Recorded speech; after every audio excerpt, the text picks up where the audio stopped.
মধ্যপ্রাচ্যে ইরান ও ইসরায়েলের মধ্যে চলমান সামরিক উত্তেজনা ক্রমেই বাড়ছে। যুক্তরাষ্ট্রের সম্পৃক্ততা এবং আঞ্চলিক শক্তিগুলোর অবস্থান পরিস্থিতিকে আরও জটিল করে তুলেছে। এর মধ্যেই উত্তর কোরিয়ার নেতা কিম জং উন ইরানের প্রতি নাকি সমর্থন প্রকাশ করেছে প্রকাশ্যেই, আর নতুন মাত্রা যোগ করার কথাও জানিয়েছে। উত্তর কোরিয়া এক বিবৃতিতে বলা হয়েছে, ইরান অনুরোধ করলে তারা ইসরায়েলের বিরুদ্ধে ক্ষেপণাস্ত্র সরবরাহ করতে প্রস্তুত। বিবৃতিতে আরও বলা হয়, তাদের ধ্বংস করার জন্য একটি ক্ষেপণাস্ত্রই যথেষ্ট। এই বক্তব্য আন্তর্জাতিক অঙ্গনে নতুন এক উত্তেজনার সৃষ্টি করেছে।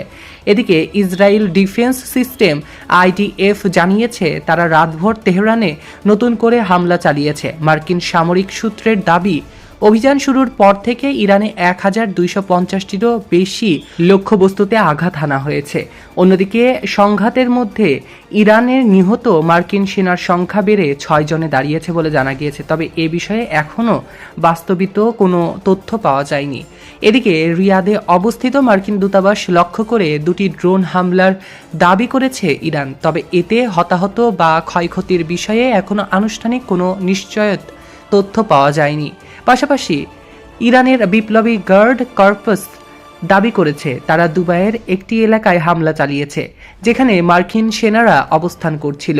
প্রাথমিক প্রতিবেদনে সেখানে মার্কিন নৌবাহিনীর সদস্য সহ একাধিক সেনা উপস্থিত থাকার কথা বলা হলেও যুক্তরাষ্ট্র এখনও এ দাবির সত্যতা নিশ্চিত করেনি।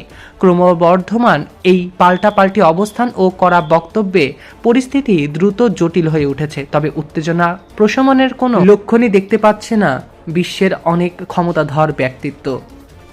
সৈকত আহমেদ নূর, প্রতিধ্বনি নিউজ।